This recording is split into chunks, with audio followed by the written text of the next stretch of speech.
ऐसे ही पिटोगे जैसे बरेली के अंदर पीटे गए हो। गजवाए हिंद की कल्पना करना भी और उसका सपना देखना भी जहन्नुम में जाने का टिकट का रास्ता पैदा कर देगा। उस संविधान की आप धज्जियां मत उड़ाइए, आपको बाद में जवाब देना बहुत भारी पड़ जाएगा। आज आपके पास सत्ता है, कल नहीं हो। अभी तो सुप्रीम कोर्ट ने इनको करारा तमाचा मारा है। बी आर गवई साहब ने अभी कहा है कि ये जो बुलडोजर आप चला रहे हो, ये बुलडोजर जो है न्याय व्यवस्था पे चल रही है। तो जो लोग न्याय व्यवस्था पर बुलडोजर चला रहे हैं, क्या ये बच जाएंगे? उत्तर प्रदेश के मुख्यमंत्री को अंदाजा भी नहीं है कि वो उत्तर प्रदेश को किस बर्बादी के रास्ते पर ले जा रहे हैं। उत्तर प्रदेश अमन पसंद प्रदेश है। उत्तर प्रदेश मजहबी एकता का प्रतीक है। आज उस मजहबी एकता को तार तार किया जा रहा है। उस प्रदेश को जो पूरे देश के लिए जो है मिसाल पेश करता है, गंगा जमनी तहजीब को मानता है, उस प्रदेश को जलाने की साजिश है। आप समझिए, और ये सिर्फ और सिर्फ सत्ता और कुर्सी के लिए है, क्योंकि 27 में चुनाव है, इसलिए भाजपा वहाँ पर जो है कुचक्र रच रही है। आपने देखा किस तरीके से संभल को जो है एक्सपेरिमेंट ग्राउंड बनाया गया, वहाँ पर जो है मंदिर मस्जिद की लड़ाई लगाई गई, अब बरेली की लड़ाई गई, और जैसे जैसे चुनाव करीब आएगा आप देखेंगे पूरा उत्तर प्रदेश को जो है हिंसा और आग में झोंका। बरेली को बचा लिया गया है बाबा ने जलने से। क्या बचा लिया? जलने से। आप समझिए, इस देश में संविधान का राज है। योगी आदित्यनाथ जी ने जिस संविधान का शपथ लिया है, जिस संविधान के माध्यम से उत्तर प्रदेश के मुख्यमंत्री बने हैं, मैं उनसे कहना चाहूँगा, अपील करना चाहूँगा कि उस संविधान की आप धज्जियां मत उड़ाइए। आपको बाद में जवाब देना बहुत भारी पड़ जाएगा। आज आपके पास सत्ता है, कल नहीं होगी। सत्ता जो है ये क्षणिक है, ये कुछ सालों के लिए आती है, लेकिन इतिहास में जो है आपको जवाब जो है वो देना पड़ जाएगा। तुम्हारी याद रखेंगी क्या? इससे पहले क्यों नहीं कार्रवाई की? इससे पहले क्यों नहीं बुलडोजर? क्यों बुलडोजर तभी चलता है जब सांप्रदायिक जो है हिंसा होती है। उससे पहले बुलडोजर कहाँ चलता है? तौकीर रजा की प्रॉपर्टी आज से है, आप मुझे बताओ कब से है उनकी प्रॉपर्टी? आज 10 साल 20 साल से वो प्रॉपर्टी खड़ी है। आज अवैध पता चला है? आज अवैध नहीं पता चला है। इन्हें मैसेज देना है, इन्हें दिखाना है, इनको डराना है, भय उत्तर प्रदेश में फैलाना है, और इसलिए वे बुलडोजर चला रहे हैं। आप समझिए, और अभी तो सुप्रीम कोर्ट ने इनको करारा तमाचा मारा है। बी आर गवई साहब ने अभी कहा है कि ये जो बुलडोजर आप चला रहे हो, ये बुलडोजर जो है न्याय व्यवस्था पे चल रही है। तो जो लोग न्याय व्यवस्था पर बुलडोजर चला रहे हैं, क्या ये बच जाएंगे? ये आज बच जाएंगे, लेकिन आने वाले समय में, भविष्य में ये नहीं बचेंगे। और आप समझिए, उत्तर प्रदेश को बरगलाइए मत, उत्तर प्रदेश को छेड़िए मत, उत्तर प्रदेश की शांति को तार तार मत करिए। उत्तर प्रदेश अपराध प्रदेश क्यों बन रहा है? आपके लिए बड़ा आसान है, आप गोदी मीडिया की तरह चले आते हो। आप एक सवाल जो है वो उत्तर प्रदेश के जो है डेवलपमेंट पे नहीं पूछते, रोजगार पे उत्तर प्रदेश पे नहीं पूछते, आप चले आते हो मंदिर और मस्जिद तो इनका एजेंडा है। जो सरकार मस्जिद तोड़ करके सत्ता में आई है, जिसने सत्ता ही जो है हिंदू मुस्लिम की नफरत की नींव पर खड़ा होकर के पाया है, अरे इनको तो मुसलमानों का धन्यवाद करना चाहिए, उनके चरण धो के पीने चाहिए मुसलमानों के।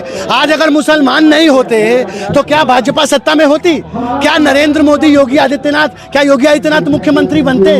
अरे योगी आदित्यनाथ ने 64 से ज्यादा हेट स्पीच दे करके मुख्यमंत्री बने हैं। हिंदुस्तान के इतिहास में पहली बार ऐसा हुआ है कि नफरत फैला करके, जहर घोल करके कोई व्यक्ति मुख्यमंत्री बना है। इससे बड़े शर्म और दुर्भाग्य की बात नहीं हो सकती है। सरकार के पास बताने और जताने को जनता को कुछ है नहीं, इसलिए सांप्रदायिकता के मुद्दे के पीछे छुपने का प्रयास किया जा रहा है। पहले इन्होंने संभल जलाया, अब बरेली जला रहे हैं। आने वाले समय में जैसे जैसे चुनाव करीब आएगा, आप देखेंगे पूरा उत्तर प्रदेश में हिंसा और आगजनी होगी, क्योंकि ये भारत जलाओ पार्टी, इसकी नींव में ही नफरत है, इसकी नींव में ही हिंसा है। ये उत्तर प्रदेश जैसा, मतलब इतना सुंदर फूल का गुलदस्ता है उत्तर प्रदेश, जहाँ सभी धर्म जो है भाईचारे प्रेम से रहते हैं, आज उस उत्तर प्रदेश में नफरत घोली जा रही है। मतलब अपने भगवान, अपने अल्लाह, अपने दीन, अपने ईश्वर को जो है प्रेम करने के लिए, प्रेम जाहिर करने के लिए लोगों के घर पे बुलडोज़र चला दिया जा रहा है। इससे काला दिन, इससे काला समय हिंदुस्तान का नहीं आ सकता है। आज अगर गांधी जी होते, आज अगर अंबेडकर होते तो रो रहे होते कि क्या इस दिन के लिए आज़ादी जो है दिलाई देश को, कि जो है लोग अपने धर्म को आज़ादी से निभा ना पाएँ, लोगों के घर जो है कानून को ताक पर रखकर बुलडोज़र से ढा दिया जाएगा। ये उत्तर प्रदेश की जनता बर्दाश्त नहीं करेगी। आप देखेंगे कि 27 में इस नफरत की विचारधारा को इस देश की जनता उखाड़ के फेंकने जा रही है। जो मेरे भाई। व्यक्ति संवैधानिक पद पे बैठा है उस व्यक्ति को इस तरीके की भाषा क्या करनी चाहिए, बोलनी चाहिए? नहीं, आप समझिए, संवैधानिक पद का तो इनको कोई मर्यादा ही नहीं रह गया ना।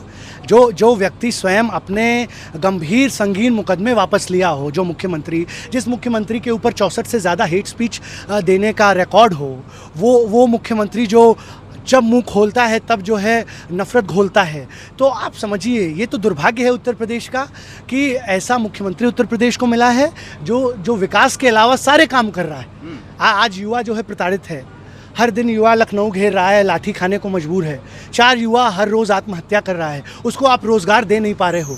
किसान लाठियां खा रहा है, आत्महत्या कर रहा है, 2 बोरा खाद के लिए लंबी लंबी लाइनों में लग के मर जा रहा है, उसके लिए कोई व्यवस्था नहीं है। लोग जो है ट्रेनों में जानवरों की तरह भर के जा रहे हैं, लोगों की आमदनी घट रही है, लगातार भुखमरी बढ़ रही है, महिलाओं के साथ बलात्कार हो रहे हैं। उत्तर प्रदेश जो है NCRB का डाटा बताता है कि अपराध प्रदेश बन चुका है। इस पर कोई ध्यान नहीं है, सिर्फ हिंदू मुस्लिम मंदिर मस्जिद के जो है मुद्दों में प्रदेश को उलझाकर जलाकर ये अपनी घटिया राजनीति करना चाहते हैं और उस पर अपनी राजनीतिक रोटियां सेकना चाहते हैं। लेकिन उत्तर प्रदेश की जनता का विजडम बड़ा है। आपने देखा किस तरीके से 24 में इनको जो है उत्तर प्रदेश में आधा कर दिया है और आप देखेंगे कि 27 में ये पूरी तरीके से साफ हो जाएंगे। लेकिन वो कह रहे हैं कि हमने तो यूपी से दंगाइयों को साफ कर दिया है।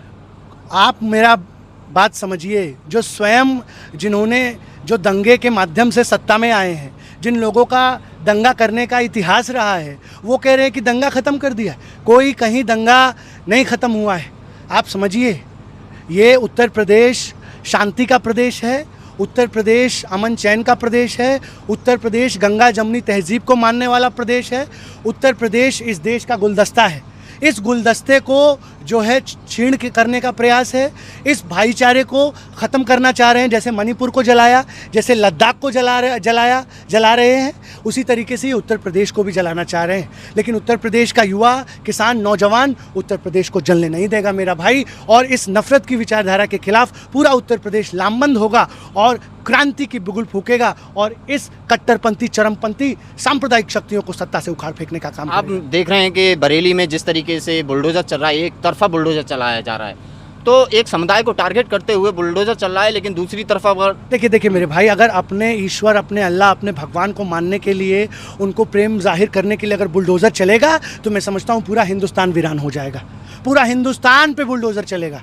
अगर हमें अपने धर्म को आज़ादी से नहीं निभाने दिया जाएगा और धर्म को आज़ादी से निभाने के लिए अगर लोग हमें जेल में डालेंगे, हम पर जो है लाठी चलाएंगे, तो फिर पूरे देश जो है सड़कों पर होगा। अभी ये जानते नहीं है ये सत्ता परस्त तानाशाह, जनता की शक्ति बहुत बड़ी होती है और लोकतंत्र में जनता भगवान होती है मेरे भाई। आप समझिए, जनता के सहनशीलता को जिसने भी कमज़ोरी समझा है वो इतिहास में ज़मींदोज़ हो चुका है। आप समझिए, जो हिटलर की चाल चलेगा वो हिटलर की मौत मरेगा। इसलिए मैं कहना चाहूँगा पूरे देश की जनता से कि लामबंद होइए, अब समय आ गया है उत्तर प्रदेश को जलने से बचाने के लिए, अपने बच्चों के भविष्य को बचाने के लिए। ये सत्ता परस्त लोग हैं, ये सत्ता के लिए, कुर्सी के लिए ये कुछ भी करने को तैयार हैं। इन्हें कोई मतलब नहीं है उत्तर प्रदेश जलता है तो जले, किसान मरता है तो मरे, महंगाई बढ़ती है तो बढ़े। इन्हें सिर्फ़ और सिर्फ सत्ता पसंद है। और जब हम इनके सत्ता के टेंट को हिलाएंगे, जब इनको हम सत्ता से उखाड़ेंगे, तभी ये जो है बाज आएंगे। इसलिए जनता से मैं कहूँगा कि अब एक हो जाओ, अब खड़े हो जाओ लड़ाई लड़ने के लिए।